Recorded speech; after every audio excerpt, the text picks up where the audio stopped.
கடைசியாக எம் பெருமான நபி ஸல்லல்லாஹு அலைஹி வஸல்லம் அவர்களின் நற்குணங்களை, அவருடைய வாழ்க்கையின் பக்கங்களை திருப்பி பார்த்தால் தெரியும், இந்த மனித சமுதாயத்திற்கு அவசியமான எல்லா வழிகாட்டுதலையும் காட்டி மிக சிறந்த வழிகாட்டியாக திகழ்கிறார்கள். குடும்பத்தாரை எப்படி அரவணைப்பது, நண்பர்களோடு எப்படி பழகுவது, உறவுகளை எப்படி ஆதரித்து நடப்பது, மக்களோடு எப்படி நடந்து கொள்வது போன்ற நம் வாழ்க்கைக்கு தேவையான அனைத்து வழிகாட்டுதலையும் காட்டி மிக சிறந்த வழிகாட்டியாக திகழ்கிறார்கள். நற்குணம் என்று இஸ்லாம் எவற்றை அடையாளப்படுத்துகிறதோ, எந்த நற்குணத்தின் மூலம் ஒருவன் அல்லாஹ்விடம் உயர்ந்தவனாக இருக்க முடியுமோ அப்படிப்பட்ட எல்லா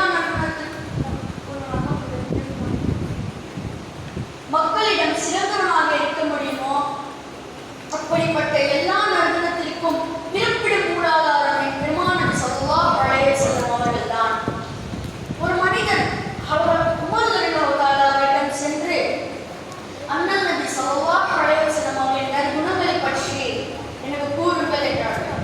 அதற்கு உமர் ரலியல்லாஹு தஆலா அவர்கள், நீங்கள் பிலால் ரலியல்லாஹு தஆலா அவரிடம் சென்று கேளுங்கள் என்றார்கள். பிலால் ரலியல்லாஹு தஆலா அவரிடம் கேட்கும் போது, என்னை விட நன்கு அறிந்த அன்னை ஃபாத்திமா ரலியல்லாஹு தஆலா அன்ஹா அவர்களிடம் போய் கேளுங்கள் என்றார்கள். சுகுணத் தலைவி அன்னை ஃபாத்திமா ரலியல்லாஹு தஆலா அன்ஹா அவர்களிடம் போய் கேட்டபோது, நீங்கள் அலி ரலியல்லாஹு தஆலா அவர்களிடம் போய் கேளுங்கள் என்றார்கள்.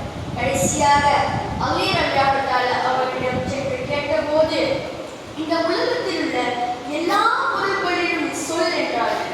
அதற்கு அந்த மனிதன், என்னால் எப்படி சொல்ல முடியும் அலி ரலியல்லாஹு தஆலா அவர்களே? அதற்கு அலி ரலியல்லாஹு தஆலா அவர்கள், இந்த உலகத்தில் உள்ள பொருட்களே உன்னால் சொல்ல முடியவில்லை என்றால், மகத்தான உயர்வான பெருமான நபி ஸல்லல்லாஹு அலைஹி வஸல்லம் நற்குணத்தை என்னால் எப்படி சொல்ல முடியும் என்று கூறினார்கள்.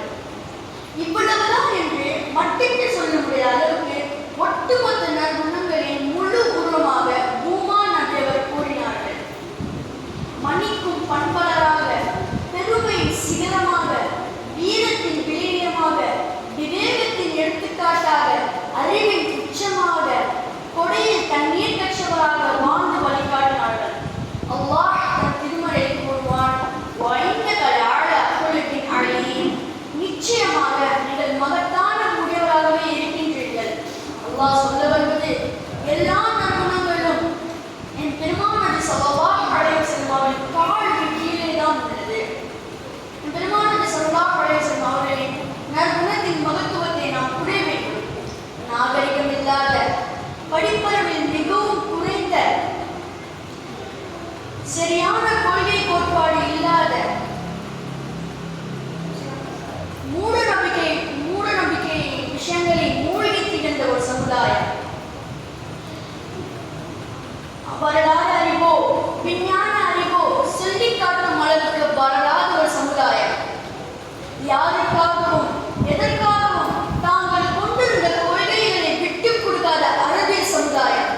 தாங்கள் கொண்டிருந்த கொள்கைகளுக்கும் நம்பிக்கைக்கும் எதிராக இந்த இஸ்லாத்தை தங்களது வாழ்க்கை நெறியாக மனப்பூர்வமாக ஏற்றுக்கொண்டார்கள் என்றால், நிச்சயமாக அவர்கள் பிற மதங்களை சேர்த்து வச்சு பார்ப்பதோ அல்லது குர்ஆன் கூறும் அல்லது குர்ஆனை முழுமையாக ஆய்வு செய்வதோ அல்லது குர்ஆனில் உள்ள விஞ்ஞான கருத்துக்களை கொண்டோ அல்ல,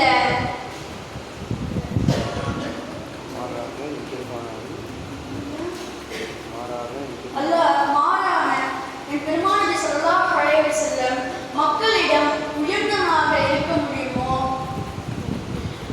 மக்களிடம் அந்த உயர்ந்த நற்குணங்களை கொண்டு அல்லாஹ்விடம் மக்கள் இஸ்லாத்திற்கு வந்தார்கள் என்று. எனவே நாமும் என் பெருமான நபி ஸல்லல்லாஹு அலைஹி வஸல்லம் அவர்களின் நற்குணங்களை அப்படியே பின்பற்றி